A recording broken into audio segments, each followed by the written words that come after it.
செல்வி தீபிகாவின் பெருமைப்படும் பெற்றோர்களே,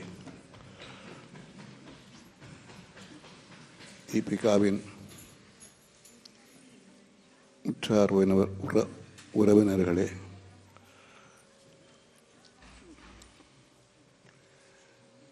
தீபிகாவிற்கு குருவாக அமைந்த அருள் பெற்ற அருள்மோகன் அவர்களே, அவருக்கு பக்கவாத்தியமாக அமைந்த வித்வத் சிரோன்மணிகளே,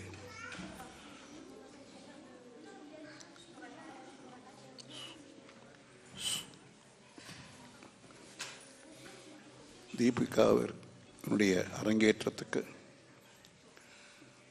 திருமதி கௌசல்யா ஆனந்தராஜ் மற்றும் பேர் இன்னொரு டீச்சர் வந்திருக்கும் அவர்களே,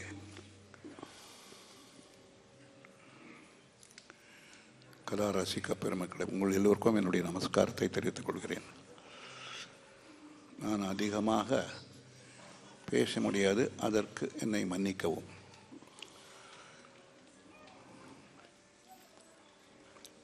மவுத் அல்சர்னாலே பாதிக்கப்பட்டிருக்கிறேன். சில வார்த்தைகள் சொல்லி முடிக்கிறேன்.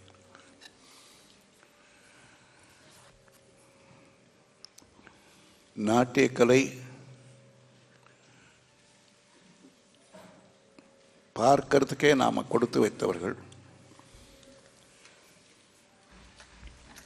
கற்றுக்கொள்பவர்கள் அதை காட்டிலும் கொடுத்து வைத்தவர்கள். அதை சொல்லிக் கொடுப்பதற்கு ஆசிரியராக அமைந்திருக்கும் எல்லோரும் அதைவிட இன்னும் கொடுத்து வைத்திருக்கிறார்.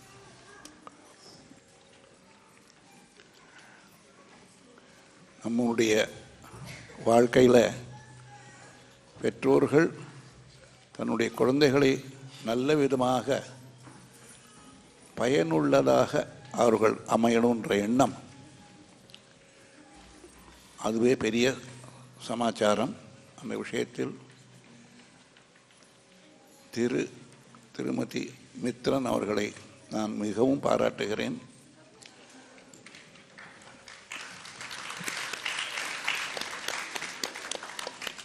நேற்று தீபிகாவின்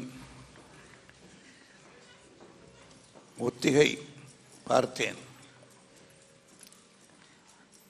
இந்த ஆடிய நிகழ்ச்சிகள் ஒவ்வொன்றும் கடினமானது, சிரமமானது.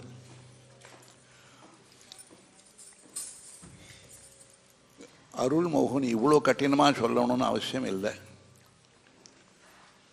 ஆனால் அருள்மோகனுக்கு நான் வாத்தியாரா அமைஞ்சதுனால அதுக்காகவோ என்னவோ அதே பாதையில் போகணுன்ட்டு அவரும் என்னை பின்பற்றுகிறார்.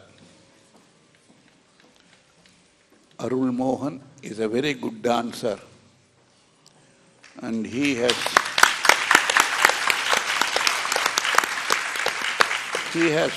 has proved that he is a very good teacher. இன்னைக்கு தான் அவருடைய திறமையை இந்த மேடையில் நான் பார்த்தேன். பக்தி ஸ்ரத்தையாக எதை செய்தாலும் அது நன்றாகவே இருக்கும். ஏனென்றால் நாட்டியத்தை பகவானிடத்தில் நாம் அர்ப்பணிக்கிறோம். அது ஒரு பூஜை. தனியாக பூஜை பண்ணவே வேண்டாம். நாட்டியம் பண்ணினா போரும், பாடினா போரும், வாசித்தால் போரும். பாடல் இயற்றினாலும்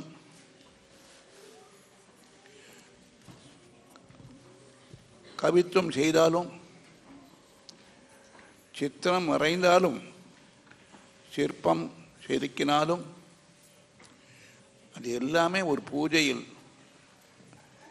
அது போய் சேரும்.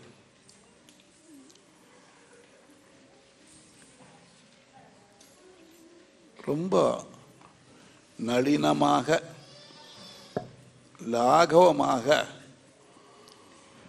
கடினமாக இருக்கிறது தெரியப்படுத்தாம அவ்வளோ லாகவமாக பண்ணியிருக்கா தீபிகா. ரொம்ப எவ்வளோ பாராட்டினாலும் போராது.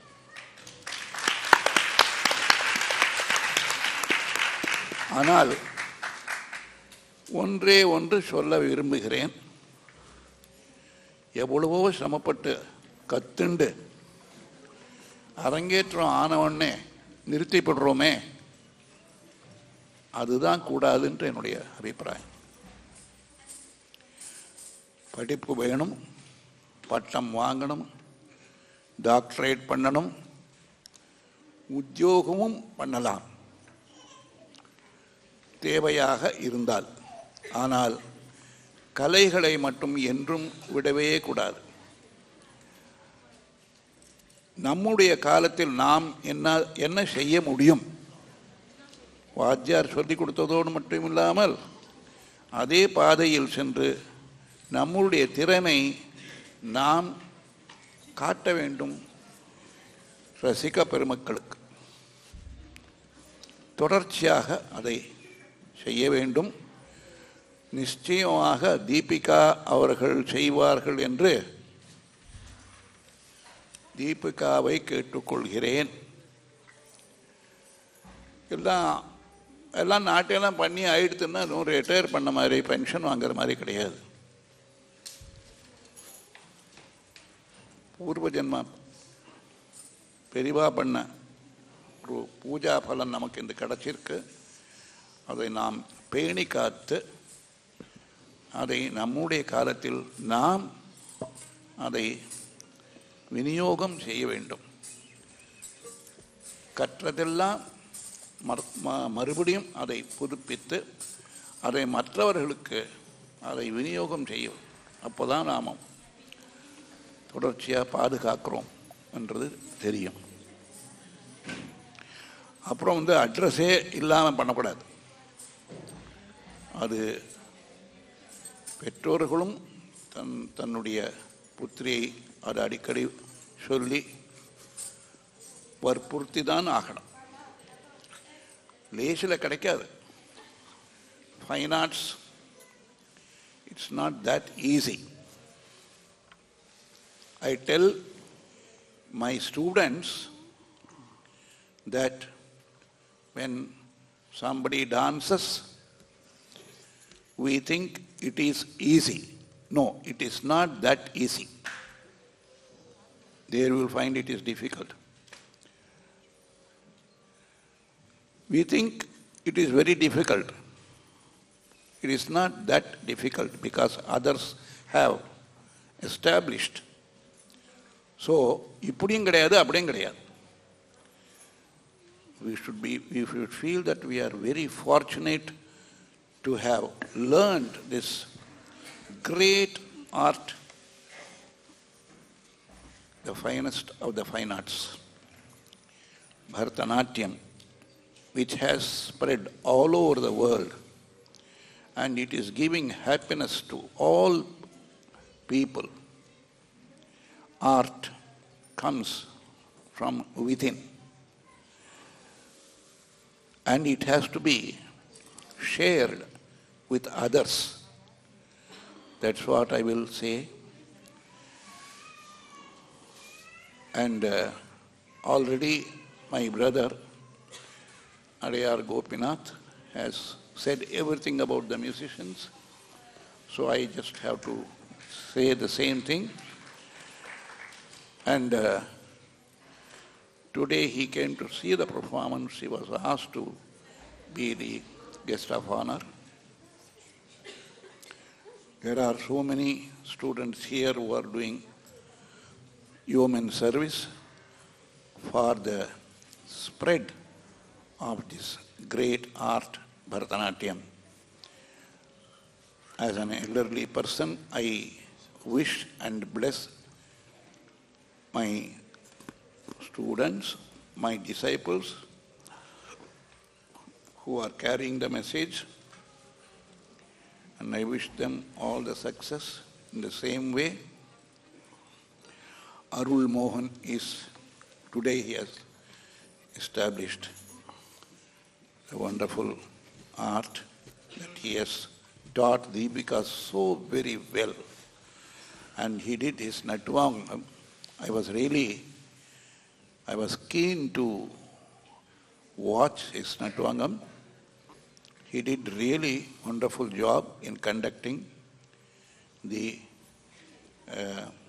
dance Arangetram of Kumari Deepika Mitran. He got a wonderful understanding of the rhythm, and his compositions also so beautiful. And he has learned from Kausala, Anandaraja, and he has learned from Shantini Shivanation, who is absent today, who could not come due to some other unforeseen circumstances.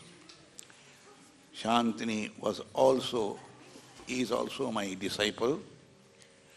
Shantini was sent by her father, who is here in the photograph, and he is blessing everybody. He brought his daughter to me in Chennai, and he requested me to teach her. I said, "You are already a great master." No, he said, "We want something of your style, which is so beautiful." And he came himself bringing his daughter Shantini. And I have seen Shantini's daughter also in Arangetram. So many people of his pupils have come to Madras to learn from me. So he is blessing not only Shantini and also Kausala and others who are following the same school, and Arul Mohan, that today's performance, Arangetram, is blessed by Erambu Subbaya Master from Jaffna, Sri Lanka. And I am doing some service. I hope to do as long as my health permits me. Anyway, this art is a sacred art. It just spreads by itself, by its own vibrations, I will say. And all of us who have witnessed to today's program, we bless Deepika Mitran, all the best in her life, that she will continue this art. I am sure that with your blessings, with the blessings of the Almighty and the Lord of Dance, Nataraja himself, who is witnessing the program, will bless Deepika and all the students of Arul Mohan to further their standard and learning. I am thankful to Mr. and Mrs. Mitran for having invited me to come here and to be their chief guest. And I am also thankful to Mr. Arul Mohan. Like Arul Mohan, like Kausala and the other teacher, our parent? Anusha. Srimati Anusha. And also another student of mine, Dayala Singham. All of them are carrying this message in their own way to spread the art of Bharatanatyam. I thank you very much for your patient hearing. Thank you.